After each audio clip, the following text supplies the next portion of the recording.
Michelle de Toit. How are you? I'm very well, thanks. And yourself, Sheena? Lovely to be Yeah, here. I'm doing really well. Besides the fact that I have a bit of a respiratory thing going on at the moment. So apologies if you hear that, listeners, and yourself, Michelle, when we're talking. The doctors reassured me it'll go away eventually, but there's nothing I can do. There's no medication I can take. I'm not contagious. It's just this thing I've got to live with for a few weeks. So Oh, fun. well, good on you for checking it out. So I'm so happy to have you on the podcast today. I really appreciate you taking the time and sharing your story with us today. So why don't we just jump in to the reflect? So for those listeners who don't know you, let me introduce you. So Michelle Dutoit is a Brisbane-based entrepreneur and blogger specializing in the best experiences for couples. She can tell you the best date ideas in Brisbane and the secrets to achieving your dream of experiencing an overwater bungalow in Bora Bora for less money than you might think. And yeah, I think that's definitely the dream. I know my husband's definitely mentioned to that before. She's Brilliant. on a mission to inspire and motivate couples to take time off of this busy life to really nurture themselves and their relationships by making the best of their free time. She's also the founder of the Romantic Explorers Community, a mobile-friendly directory that's making it easy for busy couples to find and share recommendations for date ideas around them with any budget. She's also the mum of the cutest fur baby named Toffee, and her love language is physical touch. So I am a words of affirmation person primary and then physical touch secondary. So you speak my Fantastic. language. I'm actually, yes, I'm the reverse of you. So that language thing is definitely my second. Yeah, yeah. So I love everything that you said, like everything that's outlined in your bio. I know for those who've been following Savasana Collective in the 4Q podcast, excuse me, our relationships are so important, and it is one of the things that we neglect so quickly when life gets stressed and when Yes. life gets hectic. And so I think any activities that you can do to invest in the thing that's most important in a time effective way, I think is so crucial. And I recently did a reel on this where, there was a Harvard study that showed that above all else, above physical health, gut health, all of those things, the number one predictor of longevity is healthy relationships. So, There you go. and it's so, Brilliant. so investing in them is so important. So I love that your mission is around making it easy for us to invest the time. So Michelle, tell us a little bit more about who you are and what you're about. Oh, well, thank you, Sheena. First of all, I just want to say I'm truly honored to be here today as part of your beautiful vision to try and normalize, life for those that feel that they have lost themselves trying to balance work and life. So thank you. It's definitely so important, I think, as well, to remind people they're not alone in all these challenges in this extremely busy life. So it's lovely that your podcast provides a platform where we can share these stories and lessons we've learned ourselves to become, better and do better ourselves and make it more copable, I guess. Oh, thanks, So Michelle. That wonderful. means a lot. Yeah. That's awesome. So, yes, the first thing you probably noticed about me is my South African accent. Mm-hmm. Very strong, I'm told, but yes, I was born there and then I migrated to Australia in 2011. And so I've always worked in graphic design roles, web design, marketing for many, many different agencies and also as a freelancer. And that's where I've worked with, I counted the other day, I worked with over 100 different businesses. And through that, I've actually become completely on autopilot when it Yeah. comes to talking to people that have businesses. I just really love helping in that regard. But anyway, so my first job in Australia was in a corporate role as in a corporate company, as a marketing expert. And then from there, my partner and I started our very first side business. Mm-hmm. And so for many people, that becomes a dream, but it's so much hard work. So yes, it was a very interesting part of my life, I'll say that much. But because migration is so expensive, we had to do that to get a bit of an extra income. And so also at that point, his hobby was building a 3D printer to help us with the manufacturing of the laser tag business phases. So it was very expensive to get some of the plastic parts from the supplier. So we hoped that we could 3D print it. And miraculously, this 3D printer that he was building actually ended up being one of the fastest in the world. Okay. Wow. So it was so nuts, because the first video he shared of this printer just all of a sudden flooded our inboxes with inquiries from all over the world while I was at work. And I literally saw these things flooding. And so then and there, all of a sudden this new business was born. Woo! So now we've got full-time jobs and a side business and another business. And the 3D printing and manufacturing business actually, it was a global phenomenon. People from all over the world were already interested in it before it was even born. So at that time was the first time where I very quickly learned how important community is. Yeah. Because we had no idea how to do that, right? So how to navigate, serving everybody around the world with very little business knowledge and so on and so on. So at the time that became too much to handle, of course. It was all too much. But we were so busy, we didn't even realize at the time that we had enough income now to quit our full-time jobs and just go for it, So that was the next move. Yeah. Because we were very nearly burnt out trying to balance it all. And so that's when I officially became a full-time entrepreneur. Yeah. And so yes, and some of our biggest achievements happened at that time. So that's when we won our first business award, of course, with the community help. We won sponsorships, business accelerators.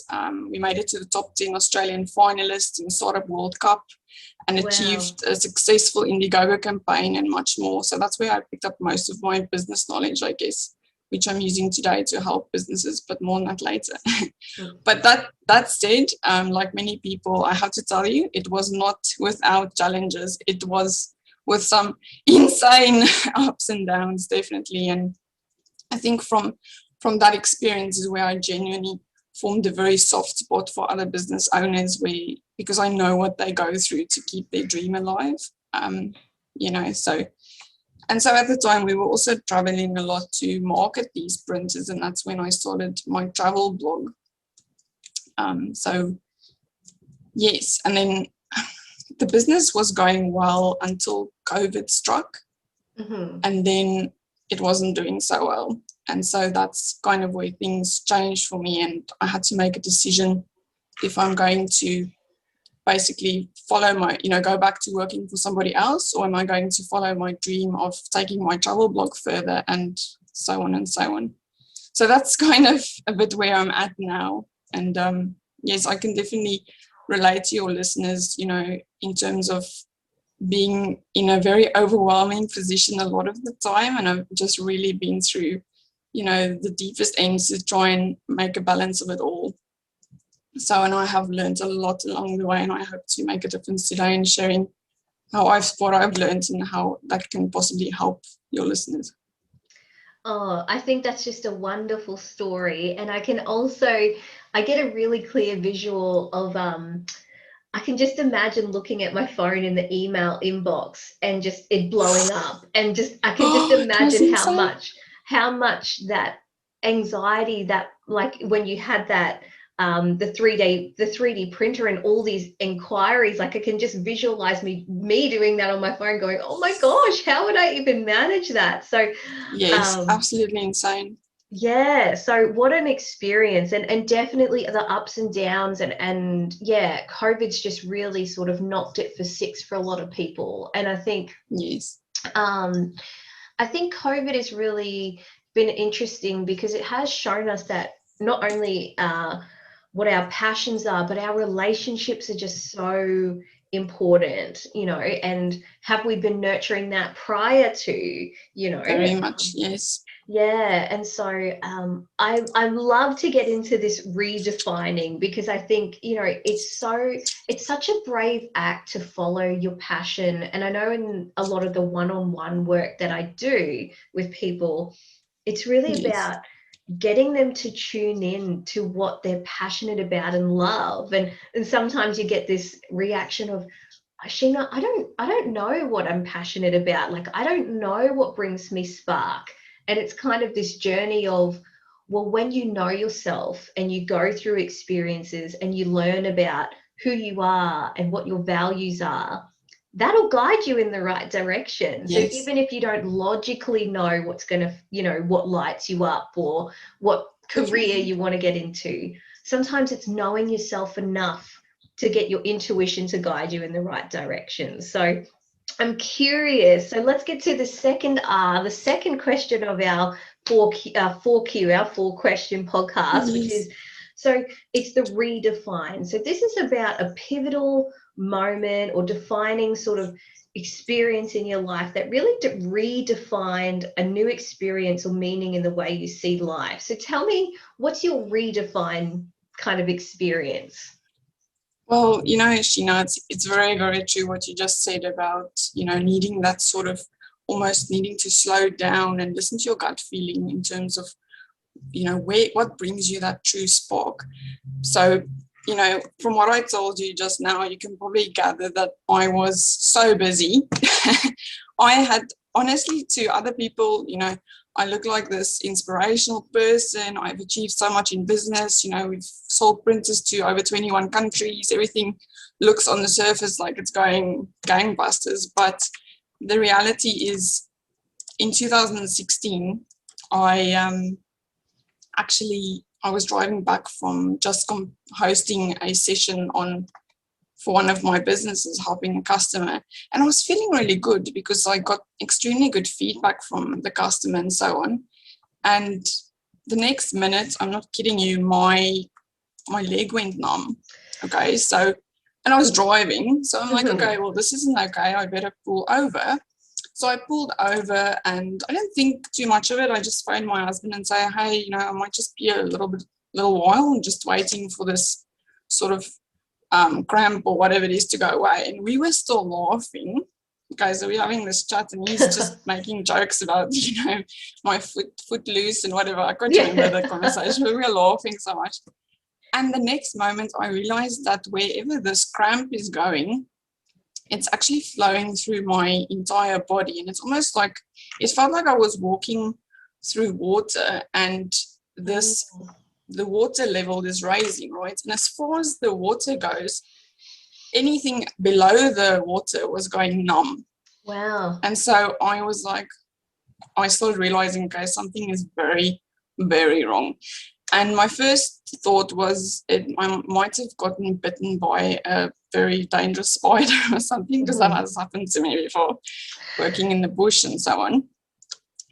But I thought, you know, this is something really bad. And the conversation went all of a sudden from laughing to, hey, call the ambulance now. I'm not even joking. Goodness. I was like, hey, I need you to phone the ambulance right now. Something's very, very wrong. And my husband was like, do you want me to come and fetch you? And I said, no, call the ambulance. Something's very wrong.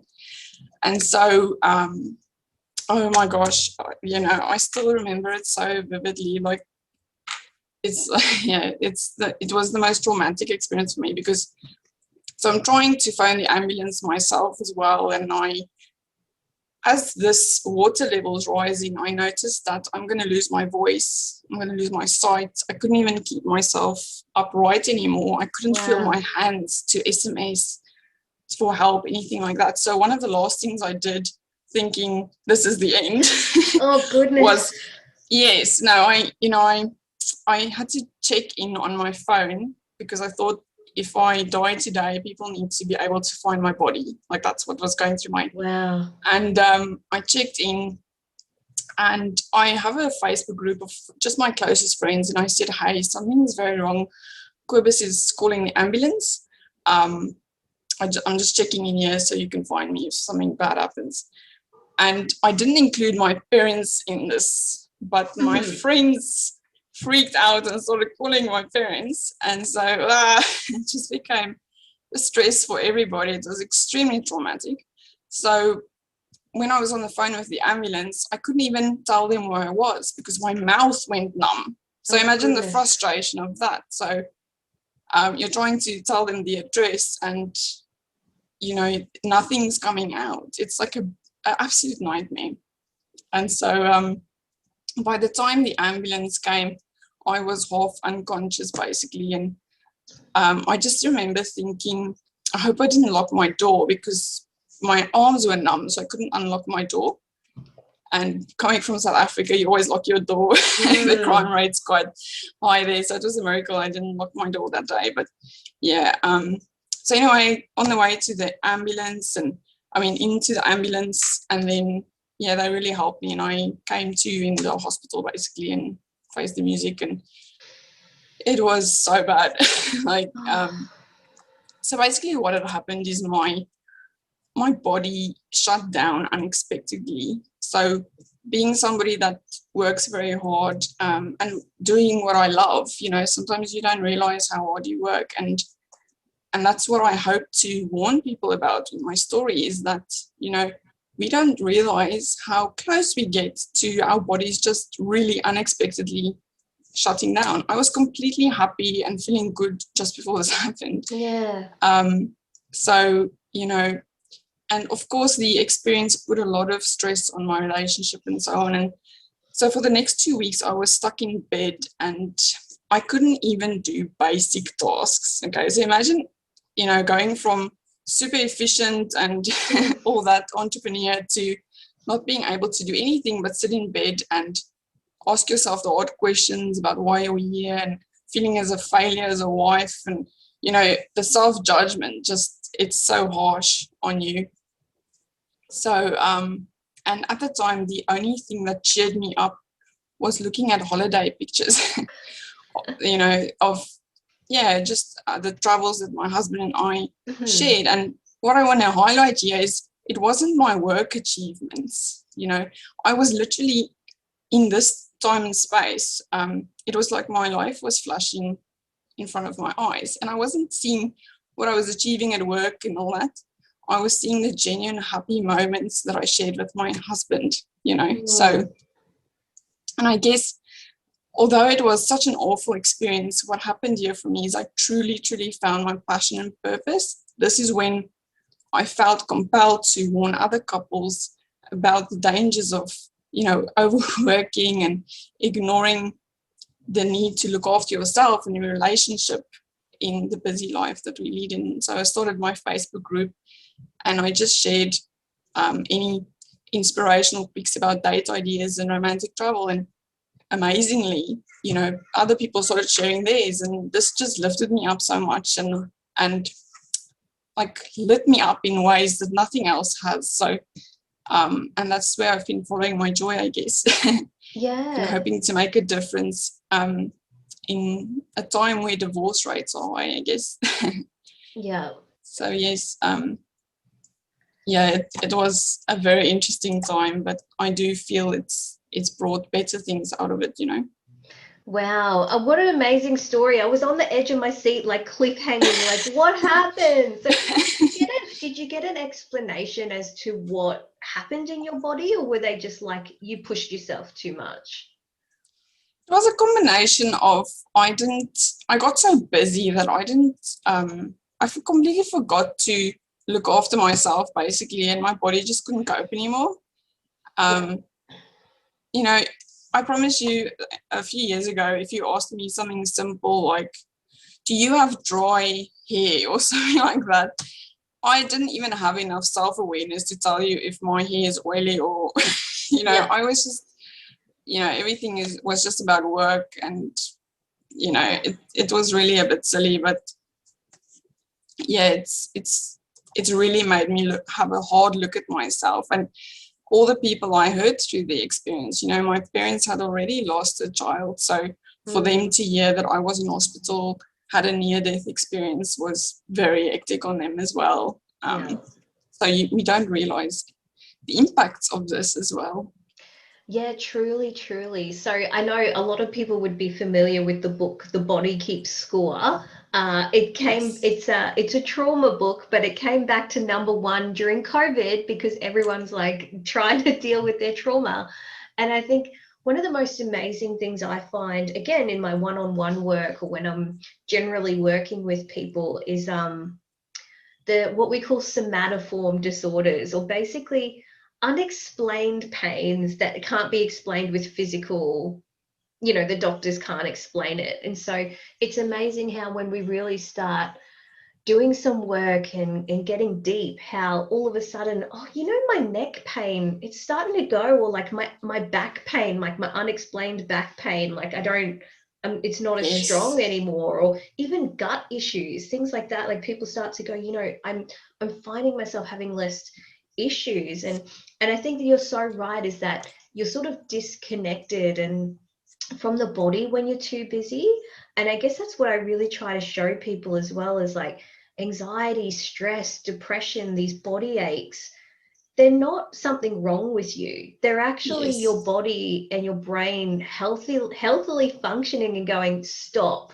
I am giving you a warning signal that we're Yes. doing too much, and sometimes I think in this fix it culture, oh, let's just take some medication, let's just put a band-aid on it. And actually it's like, no, listen to what your brain and your body are telling you. So I Yes. think that is a very, poignant example you've just given us. So let's jump into the third R, which is around, and the third question, which is around your redesign. Like after this sort of moment that you had, how did you redesign the way that you do things in everyday life? So, what tools did you use to redesign your life for the better?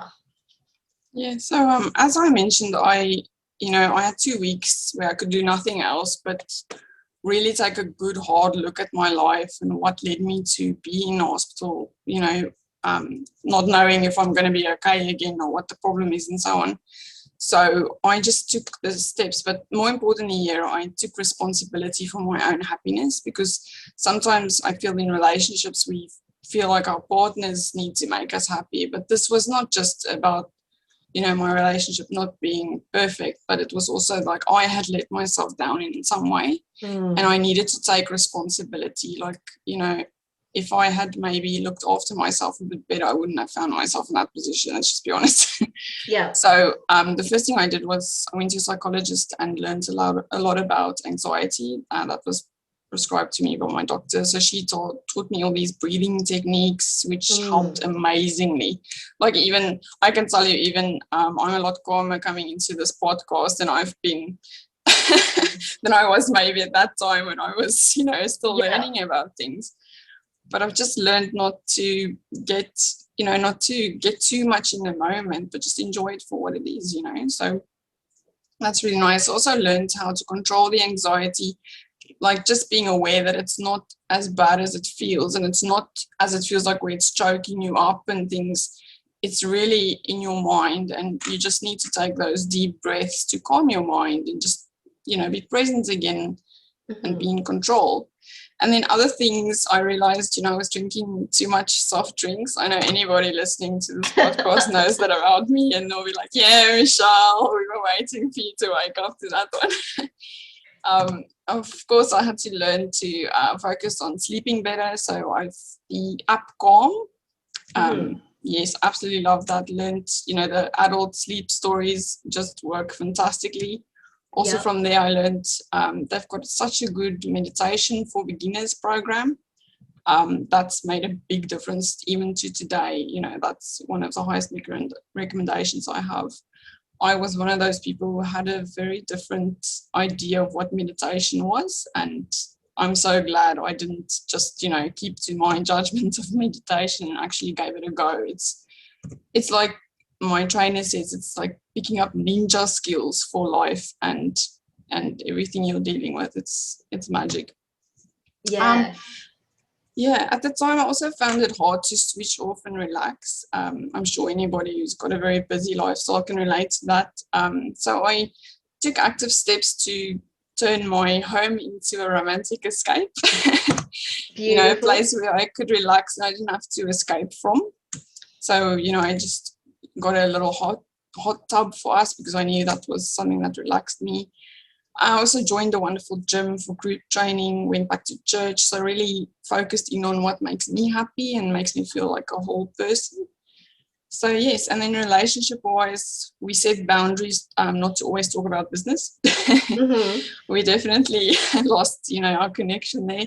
We've implemented regular date nights, and of course now with my community, they also sort of, it's that accountability where I have to, set an example. Yeah. Yeah, the 5 love languages that you mentioned earlier, that has been the biggest mind, that's really been the biggest sort of my just made the biggest change to our relationship, I guess, because we actually started implementing that on a weekly basis where we ask each other, what can I do for you this week that will make you feel most loved? So it's not just reading the book and leaving it there. It really makes the biggest difference to ask each other on a regular basis what you can do. I also started looking at the Love Club podcast by Kate Robinson, which is one that I really love because it's real life couple conversations. Learned a lot about, how other couples deal with common relationship problems. I also found a super app for busy couples where you can learn about relationship. It's called Bed. I highly recommend that. I actually did a giveaway on my Instagram page for that as well. And then also just, yes, focused on growing close to God again, which was important to me. If you're a believer, you would probably understand that, being the creator, God created relationships, and you'll be amazed how your relationship in your life can change if you have a relationship with him first. The creator of relationships. It makes so much sense, right? Yeah, so I think those things helped immensely. Yeah, definitely. And I think, and we'll get to, I'm curious about how you landed on Romantic Explorers as the business, but and I think even for those who aren't sort of in religion, if they have spiritual beliefs, I think whatever you call it, whether you call it God, whether you call it the Yes, universe, whether you call it just this being, or whether even you don't call it something, but you just have a sense of this connectedness with the world. I think when we're connected with ourselves and have this sense of connection with the world around us, our relationships do feel more meaningful. And I think when we tune into ourselves and we sort of manage those anxieties and become more calm, we become very clear of what we will accept and won't accept in our relationships or friendships or whatever it might be, because time and energy is precious, so we don't have time to definitely. muck around with things. So I think, yeah, all of what you're saying is so amazing. And I'm just so curious as to how you went from 3D printing to a Romantic Explorer app. So is that coming up now in the real life? I can explain that. Yeah. So basically what happened is, so we were very actively working in the 3D printing business. I'm still the co-founder of the business and actively pursuing that. And I found, my own, I guess, space there, because sometimes being that my husband's an inventor, I had to kind of carve out my little own space in that business and really ask, is this what I want to do with my life? I didn't just jump in, which I think is important. You need to follow your own happiness as well and not just get sucked into helping everybody else, But I was happy being the co-founder of the businesses and then doing my blog on the side. But then when COVID struck, things changed a lot. The businesses weren't doing so well. And then that's when I had to make a decision. Am I going to now work for somebody else in, marketing role, which I can easily do? Or am I going to now try and push for my own dream and actually take my blog to the next level, where I can work with businesses that provide couples the best experiences and, make a difference there? And so lucky for me, my dad, we're very close, and I discussed this all with him, and he actually came on board as a sponsor. He sponsored for me to go to the Travel Bootcamp Accelerator, or join it. Sorry, it's virtual. Yeah, to join that. And yes, I have to say that has again pushed me so much further in terms of learning about mindset and following your dreams and how to make it all possible. So I'm now, in terms of realign and what life is now and my current joy, I can honestly say I'm now more appreciative and more present to the fact that my partner and I have created a flexible lifestyle where we can work and play together full time. I think we've been doing it for a while, but we just haven't been present enough to really appreciate that we do have success right now. Yes, we're chasing big dreams, the $1 million business and all that, but at the same time, we do have that happiness now. We have a choice to feel that joy of how far we've come right now. And yes, things aren't perfect and they don't have to be. So yeah. Yes. Yeah. So I love that, we're building towards and kind of supporting each other to now achieve our individual ideas and continued success of making a difference in the world. So how that looks is I support him in his invention with the manufacturing business, but now he's come on board as a videographer for my business. Yeah. Of helping the businesses that serve couples. So we're still actively making progress in creating a happy and healthier lifestyle for ourselves while pursuing all of this. And I've genuinely I have experienced so many breakthroughs personally and professionally while working with the Travel Bootcamp. So if you've never heard of the program, it's hosted by 3 of the most inspirational women you can ever meet. Like, I'm not even joking. The one is, for instance, Kate Rich. She's such a phenomenal business coach. She's unreal, and she can literally teach you to sell ice to an Eskimo while you're fulfilling your dream of traveling to Alaska. She's absolutely insane in that regard. So good at what she does. And then Lauren Ball, she's Australia's first Instagrammer. She's been paid to travel the world. So that to me is my ultimate dream, of course, and for many others, I'm sure. But at the same time, she's one of the kindest people you can ever meet. So not only am I learning, how to get into travel, become a better travel blogger and helping business, but I'm also learning about kindness from her in ways that I wouldn't have thought.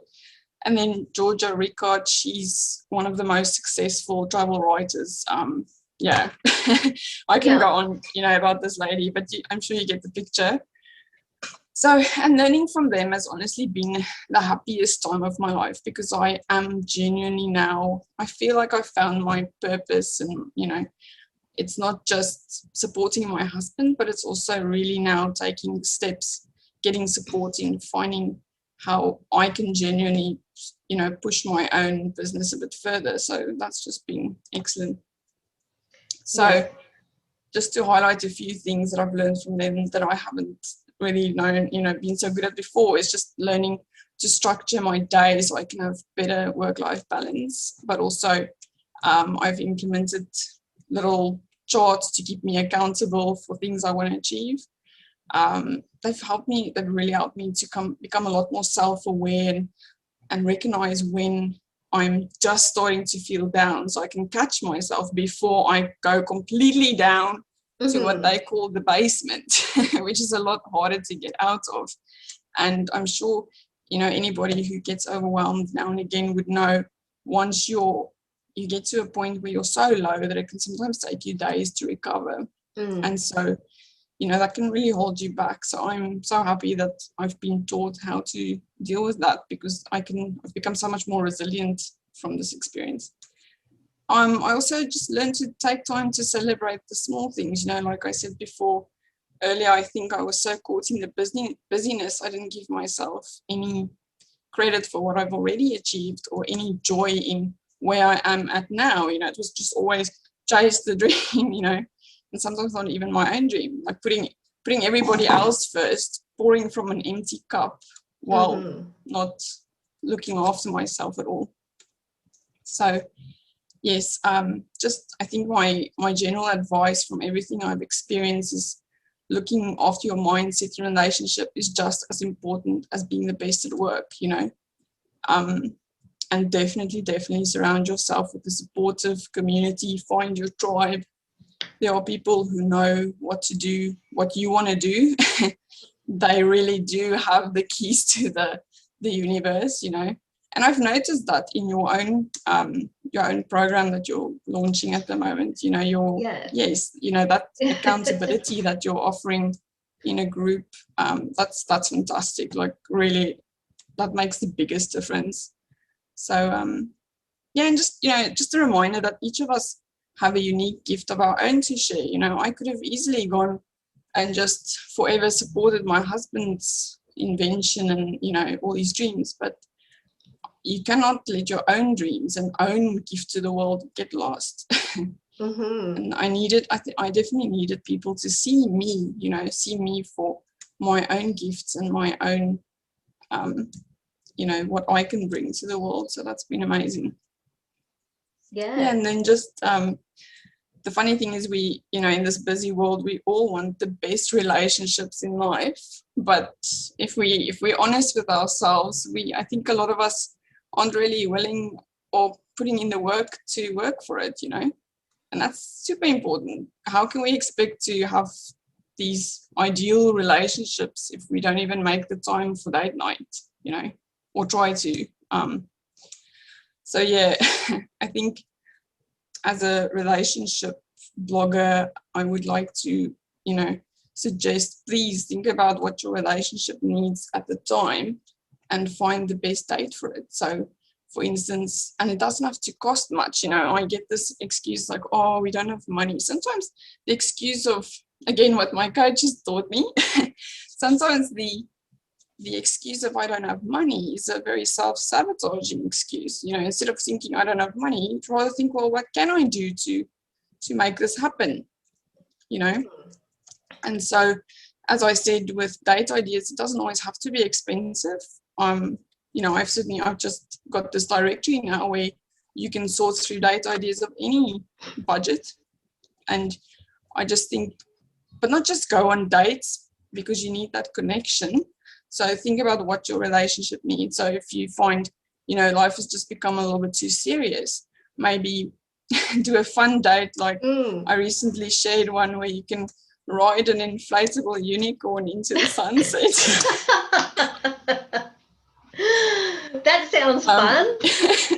In the pool. So, you know, and people think, oh, I don't have a pool, but, you know, there's all sorts of things that I share on my blog where you can get to the closest pool. Don't forget public pools. Don't forget the website Swimply. You know, you can now rent a pool. How cool is that? Yeah. Somebody else's pool. Or if you need some romance, you know, how to set up candlelight picnic by the sunset. For some people find that easy, some people don't. So there's, you know, information on how to do that. I can tell you my partner, you know, he was very much in the sort of mind space of he's not good at planning dates. But I've implemented things and I've got tips now. So I've put all sorts of picnic items in the cupboard and I've said to him, they're all there. All you have to do one day is surprise me and just use everything in the cupboard. You know, so there's definitely ways to help your husband become a more romantic lover as well. Yeah, definitely. And I think, you know, a lot of the people that I work with, as we've been speaking about, you know, I think I have not met a person in the last 5 years who's like, oh, I'm not busy. I've got plenty of time on my hands. Like everyone is busy. Everyone's time poor. So again, it's being flexible around, okay, you know, I work with a lot of parents and I'm a parent myself. So, you know, when you've got a kid, things can be interesting. So, you know, maybe you can't get babysitting in the evening, but you can babysit for a couple of hours in the morning, you know, do a date breakfast, do a date lunch. It doesn't always, you know, have to be date night as such. And exactly what you're saying, like sometimes a date can be at home. I know that ideally we'd love to just get out and do something. But sometimes if you're not able to, like you can't get a babysitter or whatever, exactly the things you're saying, like have a picnic in the backyard, or it's just about the connection. It's not so much the doing of the thing, but it's filling up the cup of your relationship. Like, do we need to fill up on intimacy? Do we need to fill up on fun? Do we need to fill up on communication? You know, like basing, as exactly as you're saying, basing the date around what are we missing? Like, what do we need, or what are we craving? Like, remember when we used to just watch movies together, you know, like it's whatever you're feeling you need, follow that. um so Michelle, I love all of this. I love what you do. Where can people find you if they want to connect with you and what you're doing? You can connect with me on Instagram at Romantic Explorers, or our Facebook community, Romantic Explorers, as well. You know, and that's also a space where you can come and find some inspiration for those date nights that you're struggling with, or, you know, ask some advice from our community. You don't have to, again, go at it alone. There's plenty of information around. Yeah, fantastic. All right. Well, thank you so much. It's been such a joy having you. You know, I love talking about relationships, so I could talk about this all day. So me too. You know, I love, I guess this is a bit of a recap. Like, I love that you said, you know, listen to your body, because when we get so busy, we forget the body cues, and your body will catch up. And I think that's so important. I think tuning into yourself so you can tune into your partner and the world around you, like being connected spiritually, religiously, however it is, because that fills your love up. I think that's really good. As you mentioned as well, like seeing coaches and psychologists and all of that, like absolutely, personal growth happens the fastest in the relational space. I always tell people that, like, of course, there's things you can do on your own, no doubt. But when you have another person to bounce that back off, or to learn from, or to even just give you the path of, like, this is a path that's clear for you, and it just lays it out for you, it just makes life so much easier than trying to figure it out on your own, which I think your story just reflects so much. And of course, the number one thing is invest in your relationships. You can't think to yourself, I'm magically going to have an amazing relationship, I'm going to be an amazing parent, if you don't actually make the time to do it, right? Or like learn about it or whatever. So I think there's so many good takeaways. So it's been such a pleasure to have you, and I can't wait to share this with everyone. And yeah, we'll connect again soon. Thank you so much, Sheena. Thank you. All right, take care. Bye. You too.